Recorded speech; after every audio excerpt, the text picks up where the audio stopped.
Hi guys, today I'm going to show you all the details of this very interesting VEEKTOMX power bank. It's a really small one for 10,000 milliamps, but we do not have only large capacity, we also have powerful input and output of around 20 watts. We have USB-C with PD, even quick charge, large display, beautiful design. So very interesting power bank. So I'm going to take it out of the box, show you what you get, and then test it for you so you know how well it will perform. Okay, and so here we have the packaging with more information in the back. Model type is VT103. And so here is what we get.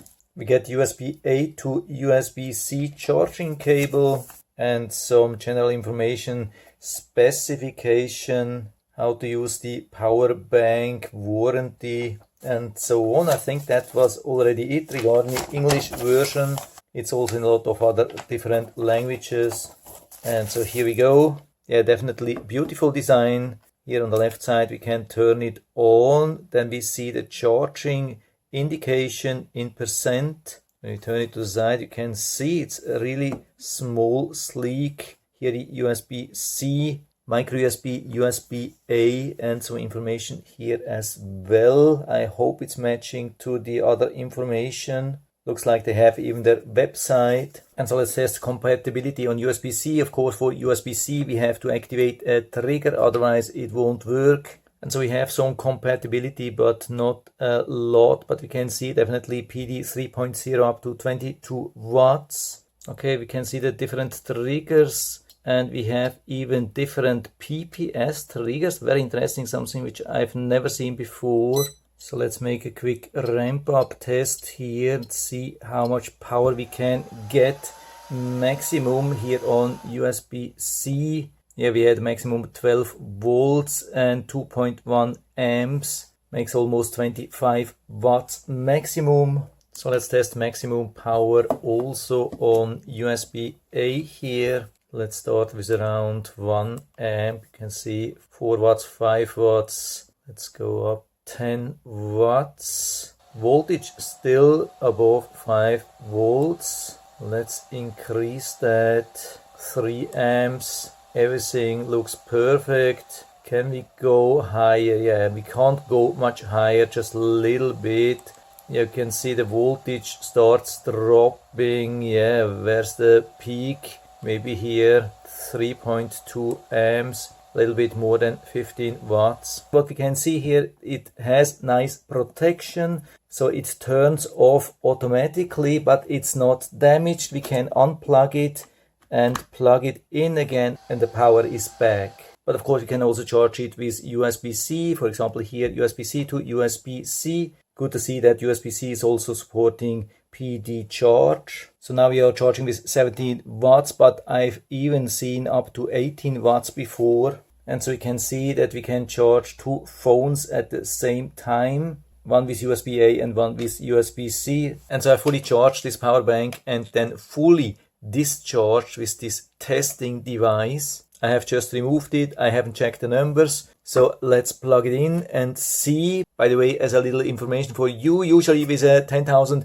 milliamps power bank we get on average around 5,000 milliamps at 5 volts. Here for example on USB-A, because of course the 10,000 is only regarding the battery which is inside lithium ion battery, which is 3.7 volts. Then we have to convert this to 5 volts, and the conversion is also consuming some battery. And so the loss for the mathematical conversion is already 25%. And even when we have a very good conversion unit here inside, we are losing another 10%. So the maximum theoretically is around 65%, which we could get. But a lot of power banks are delivering by lower numbers. So on average, based on my experience, we get around 50% of these numbers. Everything above 50% is good, everything below is not so good. So 5,000 would be good, everything above even very good. So let's plug it in. Let's see if we can get power. What's also good is you can see we get power back even when it's at 0%. So this is something which I really like. When we are out in the woods and we need to make an emergency phone call or so, we can squeeze out a little bit of extra power. I love this, and here you can see the number, and we see a whopping 6,388 milliamps. That's absolutely amazing. That's super close to the maximum which we can get with a 10,000 milliamps power bank. Of course it turns off, we have to turn it on again, or it would be even recommended to charge it again, but this result is absolutely amazing. When we compare this power bank to other 10,000 milliamps power bank, then this is in the top 5% of all the power banks available on the market. Absolutely amazing. Yeah, this blows me away, especially when we think about that we have this very sleek, beautiful, thin design. Yeah, absolutely awesome. We get also high power output, high capacity, absolutely awesome, beautiful. Doesn't get much better than that. So definitely one of the best 10,000 milliamps power banks which I've ever tested. So full recommendation from my side. And so if you're interested, I'll put down the link to the Amazon listing down into the description so you can check it out and order it right from there if you like it. By the way, this is not sponsored review. I bought it at my own expenses. I paid full price, and so I hope I've been able to help you a little bit with this video. If you have any questions or comments, just write to the comment section below. I'm always happy to talk about these things, and if you liked the video, give me a thumbs up, subscribe my channel. Thanks for watching. See you next time.